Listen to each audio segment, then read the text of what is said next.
자, 비류와 온조가 이제 남쪽으로 내려오죠. 그래서 네.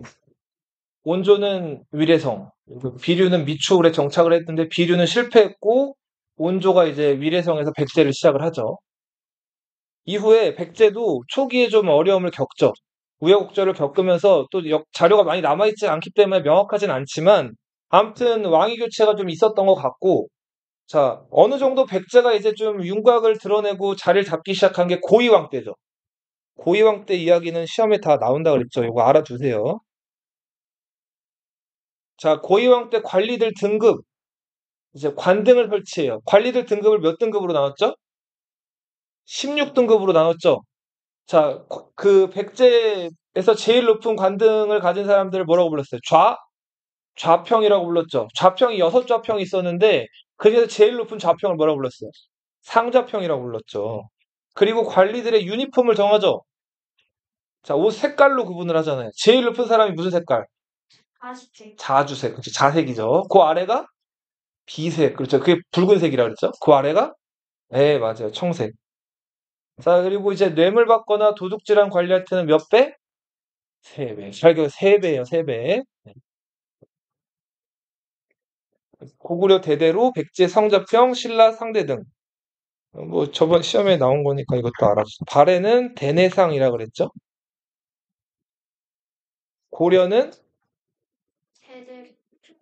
문화 시중. 고구려가 대대로죠. 네, 백제 성자평 신라 상대 등. 알아두세요.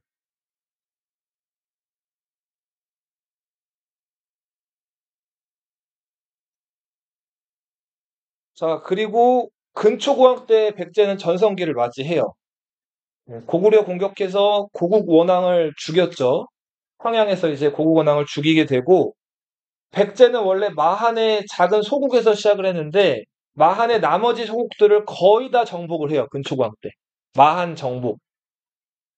그리고 일본 왕에게 칠지도 하사. 네. 박사고웅이 역사책 서기 편찬한 것.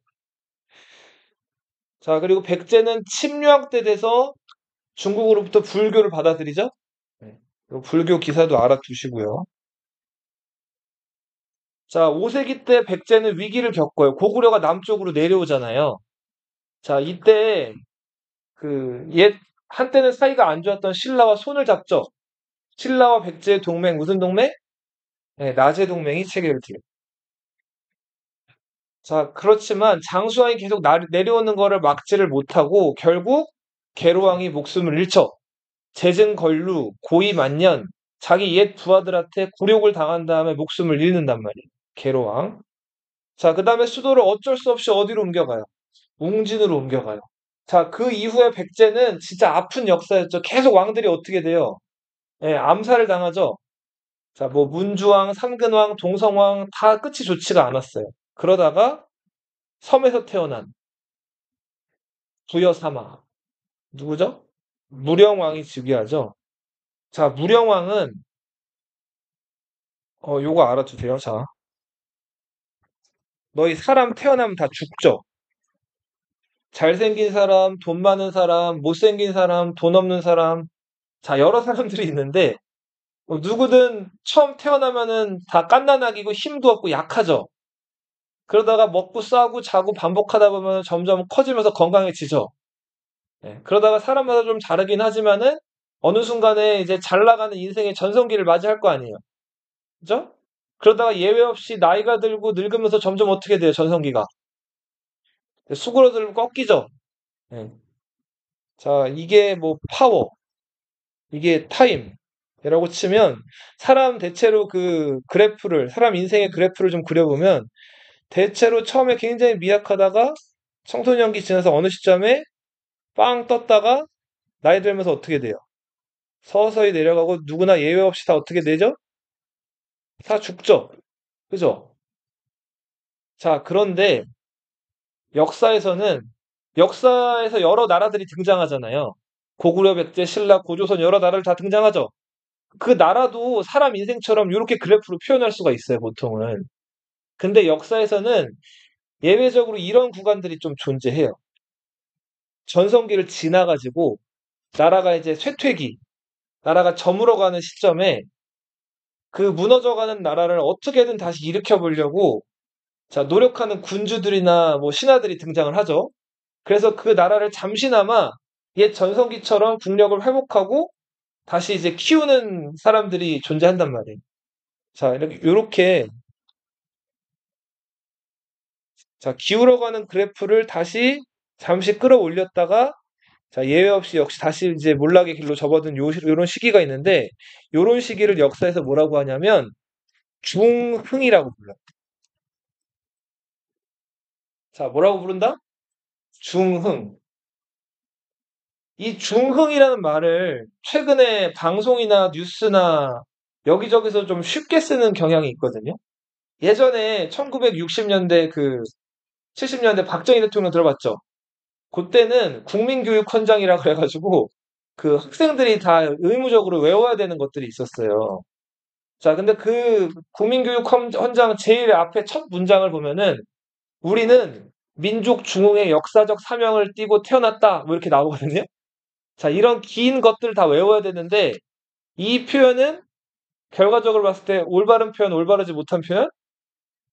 올바르지 못한 표현이에요. 자, 민족 중흥의 역사적 사명. 자, 중흥이라고 하는 거는 전성기가 다 지나가가지고 이제 기울어져 가는 나라든 뭐든 다시 한번 일으켜 세워 보려고 속된 말로 하면 발악을 하는 거 있죠. 네. 자, 그러다가 그러니까 모닥불이 꺼지기 전에 확 타오르는 구간을 중흥이라고 한단 말이에요. 예. 그러니까 요런 표현은 아무튼 조심해서 써야 되는 표현이고 자, 아무튼 각 왕조별로 중흥 군주들이 대표적으로 있어요. 자, 이 백제의 대표 이 중흥을 담당했던 6세기 초반의 두 군주가 누구랑 누구다? 무령왕과 그 아들이었던 성왕이에요, 성왕. 네. 그러니까 이제 왕들도 막 암살당하고 되게 나라가 어려운 상황에서 왕이 돼가지고 나라 체제를 잘 정비해서 노력을 했던 왕. 그런데 그 중흥군주였던 성왕이 자, 신라에게 배신을 당해서 목숨을 잃죠. 그러면서 백제의 중흥은 사실상 끝이 난다. 네. 고려라는 나라 들어봤어요? 네. 고려라는 나라도 한동안 막 500여 년간은 역사를 잘 구가하다가 잘 나가다가 이제 원나라 간섭받으면서 국력이 많이 떨어졌다가 무너져가는 틈에 고려를 다시 일으켜 보려고 했던 왕. 누굴까요, 혹시? 이 왕도 끝이 좋지는 않았어요. 되게 똑똑했는데. 공민왕이라고 들어봤어요? 고려에? 예. 고려의 중흥군주로 알려져 있죠. 그럼 조선, 중흥군주, 중흥. 오래 살았던 임금, 영조가 있죠. 영조까지는 좋았는데, 보통 중흥군주 하면 영조부터 들어가고, 그 다음에 영조의 손자, 성조 있죠. 조선 전기에 세종대왕이 있다면 후기에는, 그쵸. 예, 신하들의 스승을 자부했던, 신하들에게 군주이면서 스승을 자부했던 학문적으로나 여러 가지 면에서 탁월했던 정조가 있었는데, 그 정조가 정치를 잘하다가 50이 채 못 돼가지고 과로사하죠. 정조가 죽으면서 조선이 어떻게 돼요? 곤두박질 치자 완전히 세도 정치라는 게 시작되면 그런 군주들, 그런 사이에 있는 군주들을 보통 중흥군주라고 불러요. 그 중흥이란 표현은 이제 당장 현대에서 쓰는 표현이 아니고 역사적으로 뭔가 다 이게 지나간 다음에 역사가들이 평가를 해가지고 예, 쓰이는 표현이니까 아무튼 좀 조심해서 잘 이렇게 걸러서 들으셔야 되는 표현이에요. 백제 아무튼 중흥군주는 대표적으로 무령왕과 성왕이다. 귀족들이 막 수도 뺏기고 막 이러니까 왕족 말을 안 듣는 거예요. 그래서 무령왕은 어떻게든 귀족들을 견제하고 귀족들을 말 잘 듣게 하려고 그 귀족들을 감시하는 왕자들을 그 귀족들 사는 곳에 보내요. 자, 그리고선 이렇게 저렇게 감시를 하는데 그냥 왕자들을 보낸 게 아니라 그 중앙의 수도를 기준으로 22개 지역을 나눠요. 그 다음에 지금으로 치면은 우리 서울특별시죠. 서울특별시 아래 무슨 시가 있어요? 광주, 광역시, 대구, 광역시, 부산, 광역시가 있단 말이에요. 백제 안에 22개의 광역시를 만들어요. 그 광역시가 담로예요. 뭐를 만들었다고요? 담로. 그 다음 여기다가 왕족들을 보내는 거예요. 그리고서는 그 지방에 있는 여러 귀족들이 뭐 하나 감시를 시키는 거예요. 피는 물보다 진하니까. 네, 자기 왕자들을 이제 담로를 설치한 다음에 보냈다. 자, 그리고 이제 양나라랑 또 활발히 교류했고, 이제 또 일본이랑도 교류가 많았던 이제 왕이 무령왕인데, 그걸 알 수 있었던 거. 자, 무령왕은 다른 어떤 거보다도 이거로 유명하죠. 자기가 묻혔던 뭘로? 글쎄, 무덤으로 유명하죠. 무령왕릉이 유명하단 말이에요.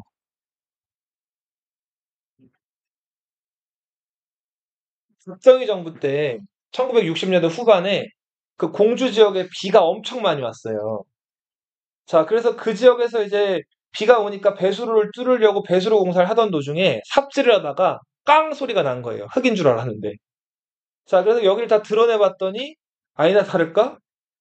자, 이제 그 무덤 입구가 등장을 하게 된 거예요. 그래서 이걸 다 드러내 봤더니 이제 무덤 전체 전경이 이제 드러났죠. 자, 이 무덤은 뭘로 만들었을까요? 어떤 돌로?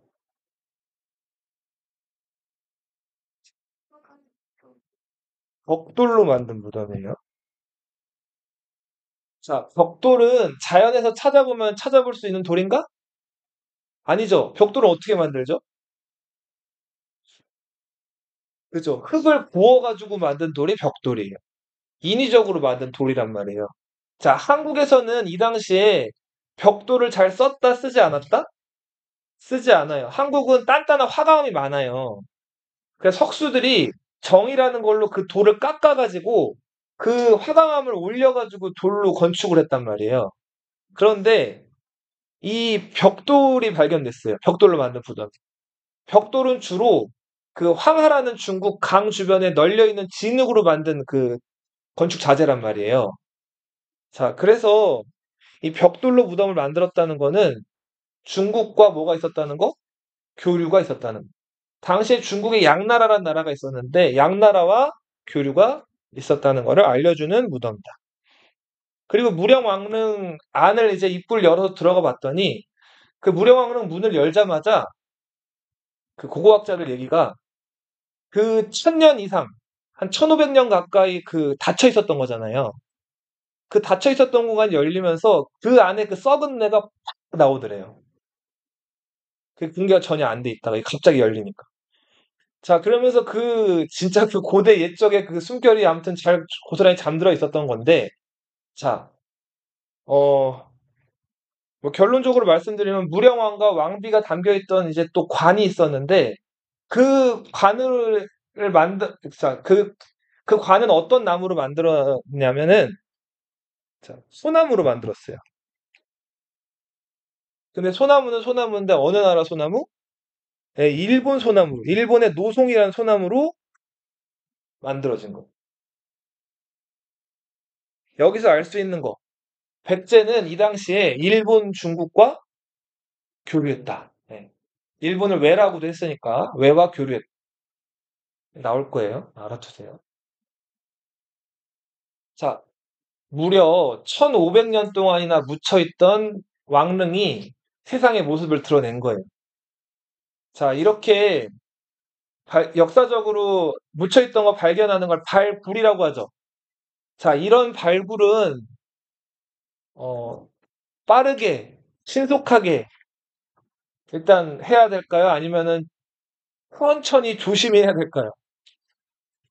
천천히 조심히 해야 되겠죠.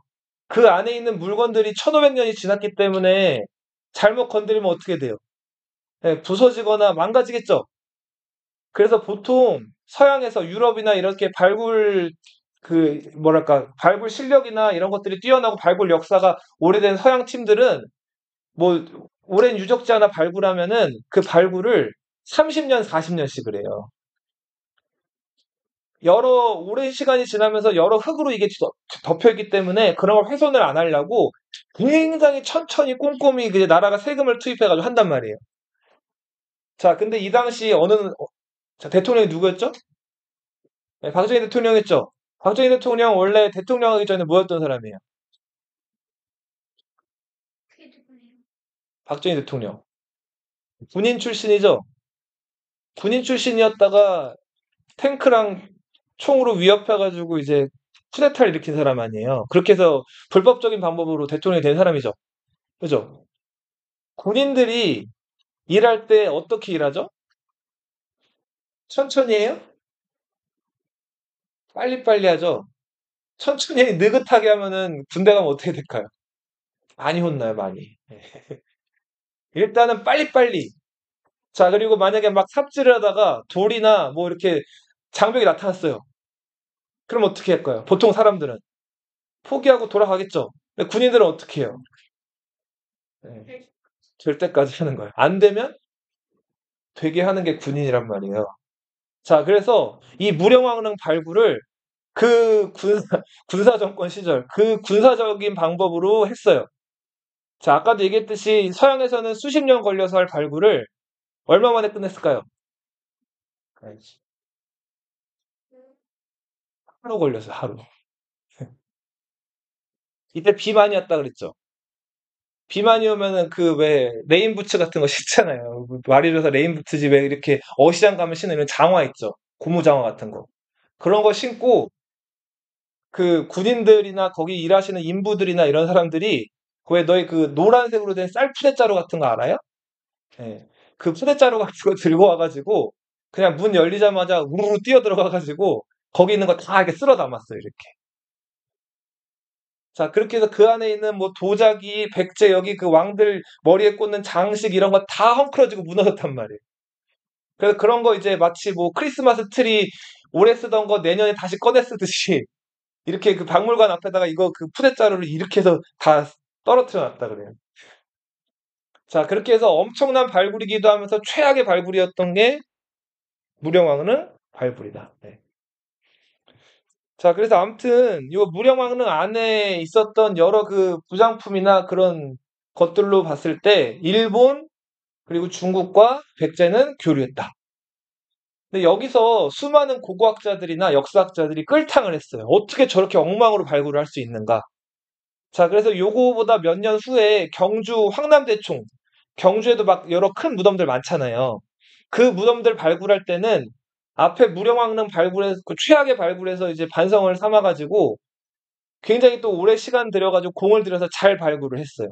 그래서 경주 가보면은 그 뭐 천마총이라든지 황남대총이라든지 서봉총이라든지 여러 무덤들 발굴해 놓고 잘 거기서 나온 부장품들을 전시해 놓은 박물관들이 있어요. 근데 무령왕릉은 그렇지는 안타깝게도 못했다. 자, 무령왕 뒤를 이어서 즉위한 왕이 성왕이에요. 이 성왕할 때 성은 무슨 성자일까요? 성. 맞아요. 불교를 뜻하는 거예요. 성은 성인데 정확하게 얘기하면 이룰성 아니고 홀리예요. 홀리. 홀리하면 뭐죠? 홀리. 홀리, 홀리. 예. 신성하다는 뜻이죠. 그죠? 성스럽다는 뜻이죠. 그러니까 다른 표현을 하면 sacred. 예. 뭔가요? 자, 홀리.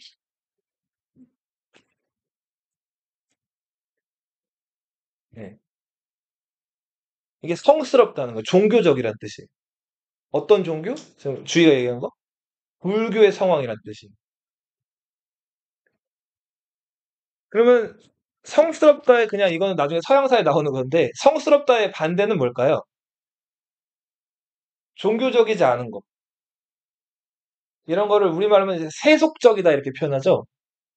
세속적이고 이런 것들을 세큘러 이렇게 표현하죠. 나중에 서양사 르네상스 이런 거 들어봤죠. 예. 그때 이제 그 이런 표현들이 등장을 하죠. 근데 아무튼 성왕은 이 성스럽다 할 때 이게 성자고 일본에게 불교를 전해준 왕이. 이때 백제가 가지고 있던 불경이라든지 불상이라든지 여러 가지 불교 그 뭐랄까 그런 부장품들을 일본에 전해줬는데 그때 일본에 갔던 스님이 노리사치게라는 스님이에요. 이름 특이하죠. 백제 노리사치게가 일본에게 불경, 부처님의 말씀, 불상, 부처님의 조각상 이런 것들을 전해줬다. 자, 성왕은 어떻게든 기울어가는 그 백제를 다시 일으키기 위해서 수도를 한번 옮겨요. 어디로 옮겼죠? 사비로 옮기죠. 사비가 지금 어딜까요? 부여예요, 부여.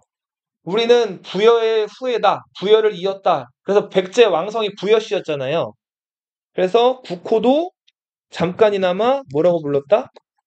남부여라고 불렀어. 요거 냈어요, 시험에. 알아두세요. 성왕이 수도를 사비로 옮기고 국호를 뭐로 정했다? 남부여로 정했다. 나제동맹에 근거해가지고 신라와 손잡고 한강 하류 지역을 잠시나마 찾아요, 고구려로부터. 어디로부터 찾았다고요?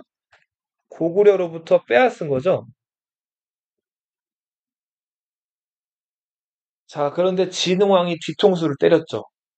배신을 하죠. 그러면서 다시 한성을 빼앗기죠. 이때 신라 장군이 누구였을까요? 이때 신라 장군은 김무력이라는 사람이었어요. 김무력은 요 당시에 가야라는 나라 들어봤죠? 자, 가야라는 나라가 신라에게 멸망을 당한 상황이었어요. 가야는 육가야로 이루어져 있는데 그 육가야의 리더격인 가야가 금관가야란 가야였는데 그 금관가야가 요 진흥왕 이전에 버풍왕 때 멸망을 당했단 말이에요. 그 금관가야 마지막 왕이 구형왕이란 왕이었는데 그 구형왕의 셋째 아들이 김무력이었어요. 자, 김무력은 원래 오리지널 신라 출신이다 아니면 가야 출신이다? 가야 출신이죠. 자, 이건 나중에 얘기할 텐데 신라에서 높은 관직을 차지하거나 최고위직으로 가려면 신라 혈통이어야 돼요. 가야는 멸망한 나라잖아요. 멸망한 나라 왕족을 신라에서 자기네들 그 높은 관직이나 높은 그 자기네들 그 노른자로 들여줄까요? 안 들여줄까요? 안 들여보내준단 말이에요. 그러니까 이 김무력이라는 사람은 이래저래 가야 멸망한 가야의 왕자로서 신분적인 좀 한계를 가지고 있던 사람이에요. 자, 이런 사람들 어때요? 가만히 있으면 죽을 때까지 높은 자리 못 간단 말이에요. 어떻게든 뭘 하고 싶을까요? 전쟁 나가서. 공을 세우고 싶겠죠? 전쟁 나가서 큰 공을 세우면 이런 게 뭔가 뒤집어질 여지가 생길 거 아니에요. 자, 그렇게 해서 노력했던 장군이 김무력이고 그 노력이 결실을 맺어요. 네. 자, 여기 하나 더 얘기를 하면 진흥왕이 그 한강 지역을 차지한 다음에 그 지역에다가 신라 행정구역을 설치하는데 그 행정구역을 신주라고 불러요. 이 신은 무슨 신자일까요? 새롭게 신라가 영토로 차지한 곳이잖아요. 새로운 주라는 뜻이에요. 자, 신라는 그 지금의 한강 하류, 지금 여기 서울 지역을 뭐라고 불렀다? 신주라고 불렀어요. 그 신주의 책임자, 군주가 누구였다? 김무력. 근데 이걸로만은 부족해서 김무력이 어떻게 하면 공을 세울까 호시탐탐 노려요. 자, 이제 성왕은 한강 하류를 뺏겼어요. 100년 전에 뺏겼던 거를 겨우 찾아놨더니 신라가 낚아채간 거예요. 자다가도 벌떡벌떡 일어났겠죠? 너무 열받아가지고. 자, 그런데 성왕은 확실히 좀 뛰어났던 사람이었던 게 화난 걸 일단 감춰요. 그리고 어떻게 하냐면 자기 딸을 원수 같은 진흥왕한테 시집을 보내요. 그 왜 시집 보냈을까요? 어. 자, 지금 진흥왕이 배신해가지고 한강을 차지해 갔잖아요. 원수 같은 나라잖아요. 근데 진흥왕한테 뭘 했다고요? 그 딸을 시집 보냈단 말이에요. 어떻게든 신라를 조금이라도 좀 누그러뜨리거나 방심을 시킬 요량으로 그러니까 일종의 좀 고육책을 쓴 거예요. 아무렇지 않은 척을 한 거예요. 뺏겨놓고도. 자, 근데 신라가 이거 모를 리가 있어요? 없죠. 모를 리가 없죠. 그죠? 자, 그래서 백제가 저렇게 우리를 방심시키려고 하는구나 이런 거 다 알았기 때문에 신라로선 대비를 더 철저하게 한단 말이에요. 자, 이렇게 저렇게 신라 흔들기가 안 먹히니까 성왕이 안 되겠다 해가지고 그 신라를 쳐들어간단 말이에요. 자, 그렇게 해서 신라를 공격했다가 신라가 또 발끈해가지고 백제를 쳐들어와요. 자, 당시 그 충북 옥천 관산성이라는 성이 있었어요. 이 관산성을 성왕의 아들이었던 태자가 지키고 있었단 말이에요. 태자 창이. 자, 성왕 입장에서는 수도 사비에서 이 옥천으로 자기 태자를 응원하러 갔어요. 근데 가는데 대놓고 가지는 않고 자기 따르는 기병들 한 수십 명, 기록에 그렇게 나와요. 데리고 밤에 몰래 이 관산성으로 접근해 가요, 사비에서. 자, 근데 신라에서 공을 세우려고 아주 이를 갈고 있던 사람이 있었다 그랬죠. 멸망한 가야 출신. 누구? 김무력이, 자, 이 관산성 주변을 계속 정찰을 돌리다가 누굴 잡는다? 성왕을 잡아요. 자, 백제 왕을 잡은 거예요. 로또를 맞은 거죠. 정확하게 얘기하면 김무력이 잡은 건 아니고 김무력의 부하였던 고간도도. 이름이 좀 특이하죠. 고씨인지 고간씨인지 아직도 밝혀져 있지 않아요. 그냥 도도라고 기록되어 있는 곳도 있어요. 김무력의 부하였던 비장. 비장이면은 그렇게 높지 않은 장군이에요. 비장 고간도도를 시켜가지고 도도가 정찰 중에 성왕을 잡는단 말이에요. 자, 그 다음에 잡은 성왕을 어떻게 했을까요? 네, 성왕이 처음에는 그 고관 도도가 신분이 높지 않은 장군인 걸 알고 내가 저렇게 신분이 높지 않은 사람한테 나는 왕인데 죽을 수는 없다 그래가지고 자기를 지금 죽이지 말 것을 부탁을 했는데 고관 도도가 이 말을 들었을까요? 네, 듣지 않죠. 신라법에는 그런 거 없이 자, 왕을 죽일 수 있다. 자, 이렇게 얘기를 한단 말이에요. 그래서 결국은 이 고관 도도 손에 목이 잘리게 돼요. 자, 그리고 자른 목을 신라는 가져가요. 몸뚱아리는 백제에게 돌려보냈죠. 자, 그 다음 자른 목을 가져와서 어떻게 했을까요? 그렇죠. 예, 이거를 모욕을 주려고 신라의 그 경주에 사는 공무원들이 왔다 갔다 하는 그 관청, 그 기록에 보면 북청이라고 나와요. 북쪽에 있는 관청, 그 계단 아래다가 성왕의 머리를 묻어놓는단 말이에요. 그러면은 사람들이 왔다 갔다 하면서 어떻게 돼요? 자, 이렇게 해서 굴욕을 주죠. 백제인들 입장에서는 치가 떨리는 일이겠죠? 자기 임금의 목을 잘라가지고 별 수도 있겠지만은 보통은 밟고 지나가겠죠? 계단이니까. 자, 이렇게 해가지고 성왕이 죽으면서 백제의 중흥은 사실상 끝이 난다.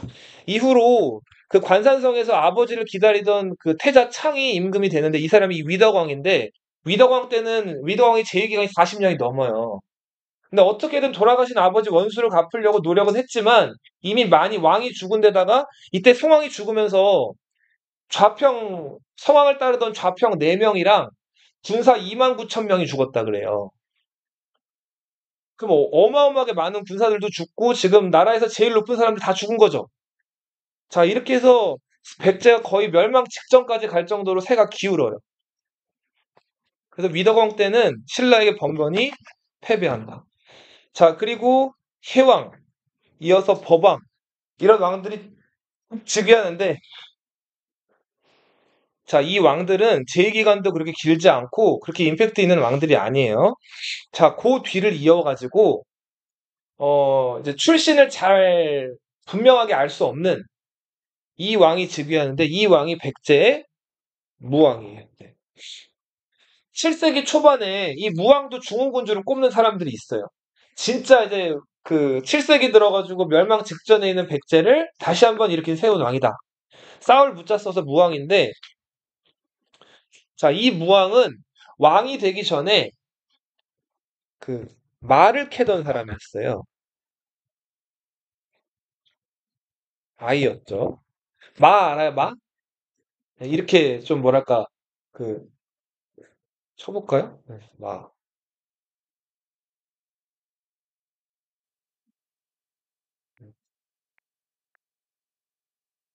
네, 마가 이거예요, 이거. 이게 산에서 자라는 이제 식물인데 이런 거 갈아서 먹어본 적 있어요, 마? 네.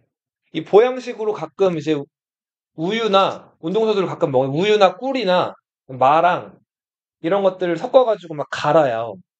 여기다가 뭐 땅콩이나 이런 것도 같이 넣어가지고 그다음 마시면은 그게 꽤 좋거든요. 예. 보양식으로 많이 먹는 음식인데 이 말을 캐는 아이, 말을 서라고 불러요. 서. 네. 말을 캐는 아이니까 아이 동자 써가지고 뭘까요? 서동이죠. 이 서동이 꽤가 많은 아이였어요. 근데 당시 신라 진평왕의 아들이 없었거든요. 진평왕이. 네. 진평왕의 셋째 딸이 이쁘다는 거예요.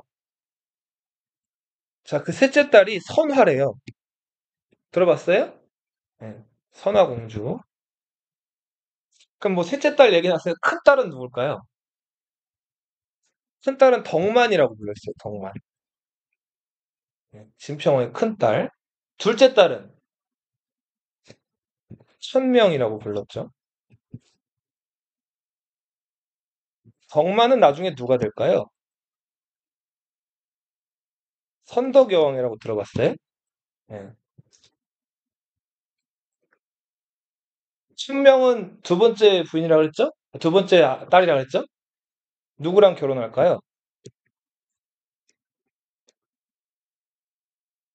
그 김용춘이란 사람이랑 결혼을 해가지고 누구를 낳냐면 김춘추란 사람을 낳아요. 네. 누구의 엄마예요? 김춘추의 엄마죠. 네. 그리고 선화예요. 세 번째. 아, 그리고 아까 하나 말씀 안 드렸는데 아까 그 공을 세웠다는 김무력 있죠. 자기 부하를 시켜가지고 성왕의 목을 잘랐다는. 자, 이 김무력이 김서현을 낳았고요. 김서현이 만명부인, 이 만명부인과 결혼해가지고 낳은 아들이 김유신이라는 사람. 들어봤죠? 자, 김유신은 아버지, 할아버지가 신라 왕자예요? 가야 왕자예요? 가야 왕자죠? 김유신은 어디 출신이다? 가야 계통이다. 그러니까 원칙대로 하면은 신라에서 왕을 하거나 높은 관직에 나아가기에 한계가 있었던 사람이죠? 네. 이런 인물들이 이제 등장을 한다. 자, 근데 아무튼 서동이 제 말을 캐다가 선화공주 예쁘다는 얘기를 듣고 자, 사비에서 이쪽 그 경주 서라불로 넘어가요. 자, 그다음에 이 그 그 경주에 있는 아이들이 따라 부르게끔 노래를 만들죠. 자, 이게 그 유명한 서동요죠. 이 서동요 내용이 원문 그대로 보면 이 초딩들이 볼 수 없을 정도로 진짜 엄청 야한 노래예요. 네. 어, 정리할게요. 네, 그러니까 네, 그 남녀 간의 사랑에 관한 얘기. 정말 좀 선정적인 얘기인데 간단하게 요약되어 있는 얘기가 네, 이렇게 나와 있거든요. 요거 한번 읽어보세요. 준하가 선화공주님은 숨겨두고 서동부령님을 밤에 몰래 안으러 갑니다. 네, 이게 좀 많이 순화가 된 표현이고 이제 그 좀 앉는다는 표현이 좀 되게 좀 구체적으로 적나라하게 좀 돼 있어요. 제 원문은 그래서 네, 그 뭐 기둥을 앉는다 뭐 그렇게 돼 있거든요. 그래서 그렇게 알아두세요. 남녀끼리 사랑한다 그런 얘기예요. 네, 그러니까 네, 그러니까 지금의 좀 그 야한 소설 얘기를 애들한테 노래를 부르게 한 거예요. 너희 나이 또래 애들한테 먹을 거 사주면서 마 하나씩 주면서 애들 당시 먹거리가 없으니까 마 같은 거 받아먹고 막 먹으면서 막 멋모르고 따라 부르고 다니는 거예요, 애들이. 그러니까 서라벌 동네방네 이게 소문이 났겠죠. 자, 선화공주님 아직 결혼도 안 했는데 마캐는 아이랑 서동도련님이랑 밤에 몰래 그런 짓을 한다는 거예요. 네. 자, 그렇게 해서 이 소식이 신라 궁궐까지 들어가게 되고 진평왕이 이 얘기를 듣고 기분이 좋았을까요? 나빴을까요? 결혼하는 딸이 이렇게 얘기를 한다니까. 나빴겠죠? 그래서 진평왕이 선화를 쫓아내요. 자, 쫓겨난 선화. 이제 외로워졌죠. 갈 데가 없죠. 공주가 쫓겨났잖아요. 자, 이 선화를 이게 누가 접근했어요? 네, 서동이 접근을 하게 되죠. 그렇게 해서 선화를 백제로 데리고 오게 되고, 네, 이 서동과 선화가 이제 백제로 넘어오게 되죠. 서동은 그 이후에 정확하게 과정이 나와 있지는 않은데 우여곡절, 천신만고 끝에 백제 임금이 돼요. 이 사람이 백제 30대 임금 누구다? 무왕이다. 자, 그리고 무왕도 이제 계속해서 백제랑 전쟁을 벌여요. 그래서 싸울 무자 써가지고 무왕이라고 기억하시면 돼요. 근데 그 무왕이 다시 한번 백제를 좀 재건해 보려고 수도를 또 옮기려고 해요. 근데 실제로 수도를 옮기지는 못해요. 네, 못하고 이제 수도를 옮기려고 시도를 했던 지역이 있는데 그 동네가 익산이라는 곳이 전라북도. 자, 무왕이 정치적으로 승부수를 걸었던 어떻게 보면 백제의 마지막 수도가 될 뻔했던 이 도시 어디라고요? 전라북도 익산이다. 그리고 그 익산에다가 당시 한반도에서 존재하는 절 중에서 가장 큰 절을 만들어요. 자, 이제 불교에서는 여러 부처가 있다고 하죠. 뭐, 관세음보살, 관세음불, 관음불이 있고, 아미타불. 미래에 와가지고 사람들을 구원한다는 미륵불. 그 미륵불을 기념하고 기원하는 미륵사를 만들어요, 익산은. 자, 미륵사는 지금 남아있다, 남아있지 않다? 남아있지 않다. 대신에 뭐만 남아있어요? 석탑만 남아있죠? 그 석탑이 익산 미륵사지 석탑이에요. 여기서 절 뒤에 지자가 붙으면 그 절이 지금 남아있지 않은 거라 그랬죠? 절은 남아있지 않고 탑만 남아있어요. 그래서 이거 기억해두세요, 내일. 알아두세요. 미륵사지 석탑. 자, 무왕 제위 33년, 그러니까 633년에 태자 책봉을 해요. 그 마지막 태자가 의자예요. 자, 보통 임금이 자기 후계자 태자를 보통 태자가 몇 살 때 책봉을 많이 할까요? 조선시대 기준으로 한다면은 10세 전후예요. 그러니까 초등학교 1학년에서 5학년 사이, 8세에서 12세 전후에 책봉을 많이 하거든요. 그런데 무왕 33년, 의자왕 나이 38살에 태자가 돼요.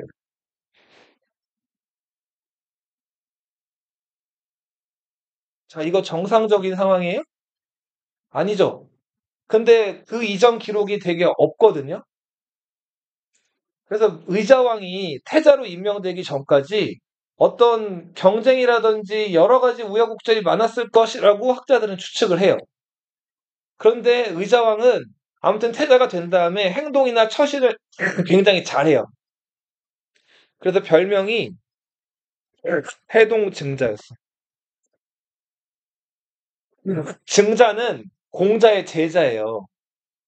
효심이 아주 깊었던 공자의 제자인데 해동이라고 하면은 중국 사람들이 한국에 있는 인물이나 지역을 해동이라고 표현하잖아요. 바다 동쪽에 있다 그래서. 자, 의자를 해동 증자라고 불렀을 정도로 의자는 효심이 깊었고 처신을 굉장히 잘하는 사람이었. 자, 그렇게 해서 늦은 나이에 어렵게 태자가 돼가지고 40이 넘어가지고 임금이 돼요. 자, 임금이 된 다음에 처음에는 정치를 굉장히 잘해요. 그리고 신라에 당한 원수를 갑작을 해가지고 신라를 공격해 들어가서 무려 40여 성을 함락을 시켜요. 그리고는 백제에서 신라 넘어가는 가장 중요한 길목에 있는 해인사에 있는 동네 어디죠? 합 합천이죠. 합천을 공격해가지고 거기 있는 성을 얻는데 합천에 있는 그 유명한 성 무슨 성? 대야성이다. 합천의 무슨 성? 대야성을 함락한다. 당시 대야성을 지키던 장군은 누구였죠? 김품석이라는 사람이었고 김품석의 아내는 고타소라는 여인이었는데 성이 김씨였어요. 이 고타소가 누구의 딸? 김춘추의 딸이었단 말이에요. 자, 이 김품석이 대야 성주인데 망난이었어요. 자기 부하였던 거밀이란 사람이 있었는데 이 거밀의 아내가 예뻤던 거예요. 자, 김품석이 거밀의 아내를 뺏었다는 상국사기 기록이 있어요. 그럼 돼야 안 돼요? 자기 부하 아내랑 바람을 핀 거예요. 자, 거밀 입장에서 열받았겠죠. 의자왕이 보낸 장군 윤충이 대야성을 공격해 들어왔는데, 자, 거밀이 김품석한테 원한을 품고 있다는 걸 알고 윤충이 거밀한테 사람을 보내요. 아니다 그러니까 거밀이 내가 대야성 안에서 불을 지르고 대야성 안을 혼란스럽게 만들 테니까 그때 성을 공격하세요라고 편지를 보낸다. 자, 그렇게 해서 윤충이 쳐들어왔을 때 거밀이 성 안에 불을 지르면서 성이 막 혼란에 빠지게 되고 대야성이 손쉽게 백제 손으로 넘어가게 돼요. 자, 윤충은 김품석과 김고타소 그 부인을 잡아서 어떻게 했을까요? 목숨을 자, 목을 다 쳐버리죠. 그리고 김품석과 그 아내였던 김고타소의 목을 백제로 가져가요. 어떻게 했을까요?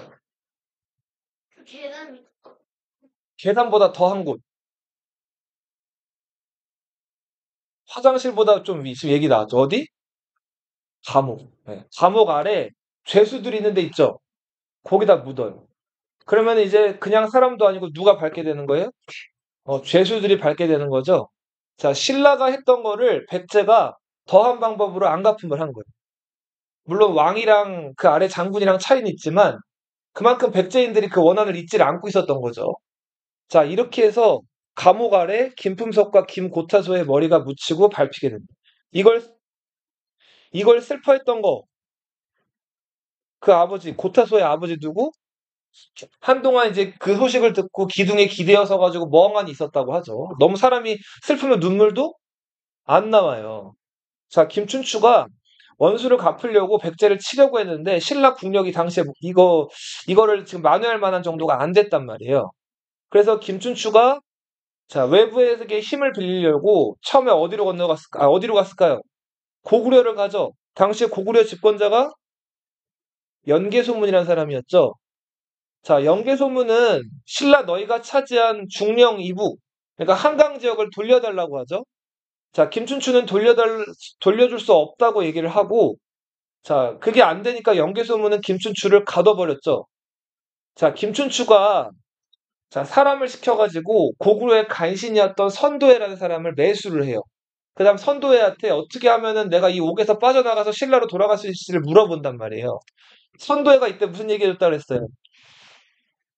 토끼와 자라 얘기해줬다고 했죠? 네. 자, 토끼가 간을 육지에 두고 온 얘기를 이제 해주잖아요. 자, 그래서 그 김춘추가 이제 연개소문이랑 보장왕을 만난 자리에서 내가 신라로 돌아가면 왕한테 얘기해가지고 한강을 고구려에게 돌려주게끔 얘기하겠다. 자, 이렇게 거짓말을 하죠. 자, 고구려는 김춘추의 말을 온전히 믿지는 않았지만 당시 김유신이란 신라 장군이 자, 고구려 국경까지 이제 군대를 몰고 와가지고 고구려를 위협했기 때문에 어쩔 수 없이 여기 위협에 굴복해가지고 김춘추를 신라로 돌려보내요. 자, 신라로 돌아온 김춘추 왜로 가요? 일본으로 갔는데 일본에서 대답은 노. 그 다음 어디로 건너갔을까요? 당나라로 건너가죠. 나당? 나당 동맹이 결성이 되죠. 의자왕이 처음엔 정치 잘하다가 점점 정치를 안 하고 사치스럽고 향락에 빠져요. 자, 그러면서 이제 의자왕이 이제 정치를 안 하면서 나라가 기울어 가는데 백제는 그래도 마지막 충신 3명이 있었어요. 백제의 3충신이에요. 자, 문신 2명, 무신 1명이에요. 문신은 누구? 성충. 그리고 또 누구? 흥수. 자, 두 사람들이 목숨을 걸고 의자왕한테 간언을 해요. 자, 처음에는 어떻게 하냐면 금강 들어오는 입구, 기벌포, 그리고 신라에서 육지로 사비로 쳐들어오고 할 수 있는 길목, 탄현. 여기만 방어를 하면 백제는 멸망을 피할 수 있고 자, 적을 막을 수 있을 겁니다라고 얘기한단 말이에요. 근데 의자왕이 이 얘기를 듣지를 않아요. 자, 결국은 나당 동맹이 성사가 되고 신라 군대가 지금의 인천에 덕적도란 섬이 있어요. 옛날에 덕물도라고 불리던 섬으로 당나라 군대 13만이 넘어오게 되고 김유신이 이끄는 신라 군대 5만 명이 탄현으로 들어오게 돼요. 근데 탄현과 기벌포를 지키는 장군이 아무도 없었죠. 자, 결국은 손쉽게 백제 군대가 당나라 군대와 신라 군대가 탄현과 기벌포를 통과하죠. 자, 그리고 마지막으로 삽이 들어가기 전 길목에 있는 황산벌에서 마지막 백제의 충신 누구죠? 계백이죠. 계백의 결사대 몇 명? 5천 명. 김유신 군대 몇 명? 5만 명. 10대 1의 싸움이었는데 이거를 계백이 4번을 이기죠. 네. 자, 한 번, 두 번, 세 번, 네 번. 자, 신라 군대가 기가 꺾였어요. 사기가 떨어졌다면. 이런 상황에서 자, 당시 신라에서는 어린 청년들을 이제 교육을 시켜가지고 강력한 군사 조직으로 만들어 놨단 말이에요. 처음에는 자, 너희들 아이돌 좋아하죠? 그죠? 자, 아이돌 보면은 막 사람들이 열광하잖아요. 얼마 전에 저희 청담동 지나가다가 아이돌 누구 나타나는데 막 무너지는 줄 알았어요. 저는 그 다리가. 그래서 거기 막 사람들이 그냥 그 아이돌 탄 차 주변을 그냥 와 순식간에 에워싸더라고. 근데 아무튼 예나 지금이나 아이돌들 인기 많잖아요. 그래서 진흥왕이 인재들을 모으려고 예나 지금이나 외모지상주의가 있었던 것 같아요. 처음에는 예쁜 아이돌로 여자를 선발했을까요? 남자를 선발했을까요? 네. 자, 그 프로듀스 101? 101이라고 하나? 101? 네. 그거 처음에 여자 버전 먼저 했어요? 남자 버전 먼저 했어요? 여자 버전 먼저 했죠. 아이오아이 들어봤나요? 네. 그 다음에 101이었잖아요. 그것까진 모르나? 네. 트로트도 미스터 트롯이 먼저예요? 미스 트롯이 먼저예요? 미스 트롯이 먼저였어요. 그 다음 미스터 트롯이었죠. 네. 그래서인지는 모르겠는데 처음에는 여자 아이돌을 먼저 뽑아요. 그 여자 아이돌을 원화라고 불렀어요. 뭐라고? 원화. 자, 당시 미스 신라가 2명이 뽑혔어요. 마치 뭐 장원영, 안유진 뽑히듯이 1등, 2등이 뽑혔는데 남모, 준정이었어요. 네. 둘 다 예뻤어요. 자, 근데 세상에서 제일 예쁜 여자 하나만 꼽으라면 둘 중에 하나를 선택해야겠죠. 자, 그래서 예쁜 여자 둘은 뭐 친해질 수도 있지만 자, 보통은 어떻게 될까요? 예, 사이가 안 좋아졌죠. 남모랑 준정이 질투를 한단 말이에요. 자, 준정이 남모를 불러가지고 술을 먹여요. 예. 그 다음 어떻게 했을까요? 그쵸. 그 다음에 강에 빠뜨려 죽이죠. 자, 그렇게 해가지고 준정도 살인죄로도 죽는단 말이에요. 자, 진흥왕이 이렇게 여자를 가지고 그 인재를 모으려면은 여자들끼리 질투를 해가지고 안 되겠다 그래서 이제는 여자 말고 대신에 여자같이 예쁜 남자들을 뽑는단 말이에요. 예. 요즘에 인기 많은 그 꽃미남들을 뽑는데 그 꽃미남들이 화랑이죠. 예. 보통 귀족 자제들로 구성된 화랑, 그리고 평민들, 화랑을 따라다니는 낭도들로 구성된 화랑도라고 부르는데 당시 화랑이었던 반굴, 김포밀이란 장군의 아들이었어요. 그리고 관창, 김유신의 동생 김흠춘의 아들. 자, 이렇게 어리고 잘생긴 얼굴로 하얗게 화장한 자, 이런 젊은 화랑들이 뭐 15세, 16세죠. 중2, 중3들이에요. 얘네들이 이제 오만 신라군이 돌격했을 때도 안 되는데 혼자 백제 군대 앞으로 이제 달려간 거죠. 그리고는 계백 나와라, 계백 나와라 한 거죠. 계백이 나와요? 안 나오죠. 자, 군사들이 활을 쏴가지고 반구를 뭐 창을 던졌다는 기록도 있어요. 죽이죠. 자, 관창이 갔어요. 계백 나와라, 계백 나와라. 자, 계백 안 나오고 병사들이 나왔어요. 몇 번 싸우다가 관창이 잡혔어요. 자, 계백 앞에 갔어요. 자, 그랬더니 관창이 막 욕을 하는 거예요. 그랬더니 어떻게 했을까요, 계백이? 관창을 한번 풀어주죠. 그죠? 관창을 꽁꽁 묶은 다음에 관창이 타고 온 말 위에 태워가지고 말 엉덩이를 치니까 말이 그냥 자기 원래 있던 곳으로 돌아가잖아요. 자, 근데 관창이 열받아가지고 냉수 한번 마시고 어떻게 해요? 풀어주니까. 다시 오죠? 그리고 계백 나와라, 계백 나와라 한 다음 또 잡혔죠? 이번에 계백이 어떻게 했어요? 죽였죠? 목을 잘라가지고 관창이 타고 왔던 그 말 안장 여기다가 그 계백, 그 관창에 목을 달아가지고 보내죠? 자, 이걸 봤던 이제 그 신라 화랑들이 이제 피가 거꾸로 솟는다 그러죠. 동료들이 이렇게 죽어나가니까. 자기도 덩달아서 막 나가가지고 하나 둘씩 죽게 되죠. 자, 꽃이 지는 거죠. 자, 이러면서 신라 군대가 이제 분기탱천, 분노하게 되죠. 자, 그렇게 해서 계백의 군대를 공격해가지고 5천 명을 모두 죽이고 계백마저도 목숨을 잃죠. 자, 이제 마지막으로 백제 수도 사비성 하나가 남았어요. 자, 의자왕은 항복할 생각이 있었을까요, 없었을까요? 없었어요. 그래서 사비를 태자한테 맡기고 사비 전에 수도가 어디였어요? 웅진 있죠? 웅진으로 대피를 한단 말이에요. 자, 근데 웅진에서 끝까지 방어를 해보려고 했는데 당시 웅진에서 그 웅진성을 지키고 있던 예식진이라는 장군이 있었어요. 이 장군이 웅진성한테 배신을 해요. 그래서 의자왕을 그러니까 밧줄로 묶은 다음에 웅진성 밖으로 끌고 나온단 말이에요. 결국은 부하의 배신으로 의자왕은 사비가 아니라 어디서 잡혔다? 웅진에서 잡혀요. 태자가 지키고 있던 사비성도 연달아서 함락되면서 백제는 멸망한다. 자, 의자왕이 여자를 좋아해서 삼천궁녀를 거느렸다는 얘기 들어봤죠? 삼천궁녀 의자왕 하잖아요. 사실이다, 거짓이다? 거짓이다. 삼천궁녀는 고려 조선시대 때 이제 뒷시대에 와가지고 의자왕은 졌잖아요. 자, 패자 의자왕을 안 좋게 쓰는 과정에서 꾸며진 얘기들이에요. 문학적 창작이다. 자, 그 금강에 가보면은 낙화암이라고 커다란 봉우리가 있어요. 굉장히 경치가 좋은 데인데 그 낙화암에서 그 의자왕을 모시던 삼천궁녀들이 뛰어들어가지고 그 금강으로 뛰어들어 자살했다는 얘기가 있는데 자, 실제로 이 낙화암을 올라가 보면 3천 명이 아니라 30명도 설 공간이 없어요. 그만큼 좁단 말이에요. 삼천궁녀는 어떤 얘기다? 네, 거짓 지어낸 얘기다.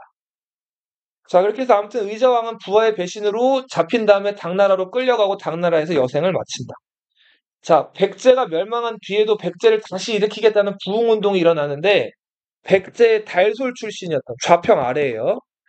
흑치상지, 성이 흑치씨예요. 백제 왕족입니다. 자, 임존성에서 200여 성을 빼앗으면서 다시 백제를 일으켜보려고 노력을 해요.